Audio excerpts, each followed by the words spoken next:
शहबाज शरीफ की गाड़ी रोककर एहतजाज करने वालों पर मुकदमा दर्ज। उर्दू पॉइंट अखबार ताज़ा तरीन के मुताबिक साबिक वज़ीर आज़म और पाकिस्तान मुस्लिम लीग नून के सदर शहबाज शरीफ की गाड़ी रोककर एहतजाज करने वालों के खिलाफ थाना काना में मुकदमा दर्ज कर लिया गया। तफसीलात के मुताबिक एहतजाजी मुजाहिरीन के खिलाफ मुकदमा पुलिस की मदईयत में दर्ज किया गया है।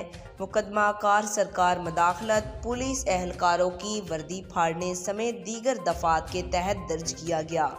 मुकदमे में 4 अफराद अब्दुल हफीज़, इफ्तिखार अहमद, राना नासिर और अहमद अली को नामजद जबकि 9 नामालूम अफराद को रखा गया है। FIR के मतन के मुताबिक पुराना काना में कुछ अफराद ने एहतजाजी कैंप लगाया हुआ था।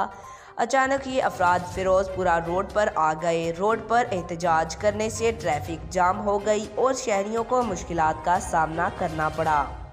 मुकदमा के मतन में मजीद लिखा गया कि पुलिस ने जब रास्ता क्लियर करवाने की कोशिश की तो मुजाहिरीन ने पुलिस के साथ मज़ाहमत की। पुलिस ने भारी नफरी बुलाने पर मुजाहिरीन मौके से गायब हो गए। ताहम ताहाल किसी भी मुल्जिम की गिरफ्तारी अमल में नहीं आ सकी। पुलिस की जानिब से मुल्ज़मान की गिरफ्तारी के लिए छापों का सिलसिला जारी। आज तक के लिए इतना ही। जाते जाते आपसे गुजारिश है, वीडियो को लाइक करें, चैनल को सब्सक्राइब करें, दी गए बेल आइकन को दबाएं और कमेंट में अपनी राय का इज़हार ज़रूर करें।